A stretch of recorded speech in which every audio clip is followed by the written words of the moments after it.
Yo, alam mo ba na pag edad ng 30 years old pataas, unti-unting lumiliit ang muscle sa ating katawan? Ayon sa pag-aaral ng marami eksperto, ang pagliit ng muscle habang umiedad ay tinatawag na sarcopenia. Ang sarcopenia ay hango sa salitang Griego na ang ibig sabihin ay sarx, kalamnan, pinya, kakulangan. Bukod sa maling lifestyle, ang pangunahing dahilan nito ay pag-iedad at nagsisimula ito sa edad na 30 years old pataas dahil ito sa pagbabago at pagbaba ng hormones tulad ng testosterone, estrogen, growth hormones, insulin-like growth factor 1 or IGF-1.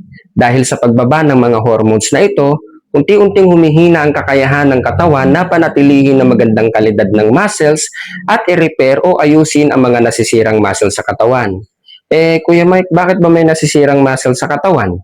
Habang tayo ay gumagalaw, nagtatrabaho o nagbubuhat ng mabibigat, nagkakaroon ng microscopic damage ang ating mga muscles o sa madaling salita, nagkakaroon ng maliliit na sira o punit sa ating mga muscle fibers. At ang katawan ay may natural na proseso para ayusin ito sa tulong ng immune cells, satellite cells, hormones, amino acid na galing sa protina. At ang protina ang pangunahing materyales ng katawan para ayusin ito. Yun nga lang dahil sa pag-iedad, unti-unting humihina ang kakayahan ng katawan.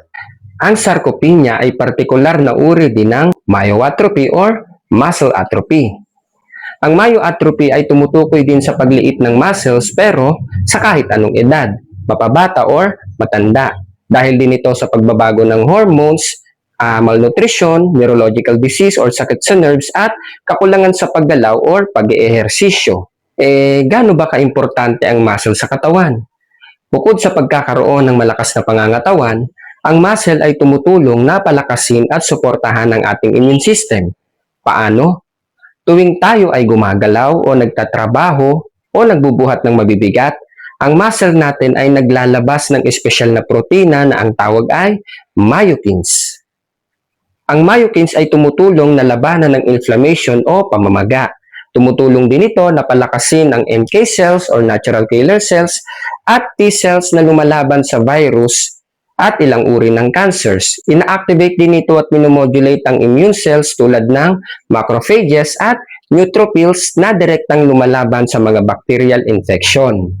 Tumutulong din ang myokines na tunawin ng taba sa ilalim ng balat o subcutaneous fats at taba sa internal organs or visceral fats. Tumutulong din ang myokines sa maayos na proseso ng insulin. Ang insulin ay natural hormones ng katawan na responsable sa pagkontrol ng blood sugar.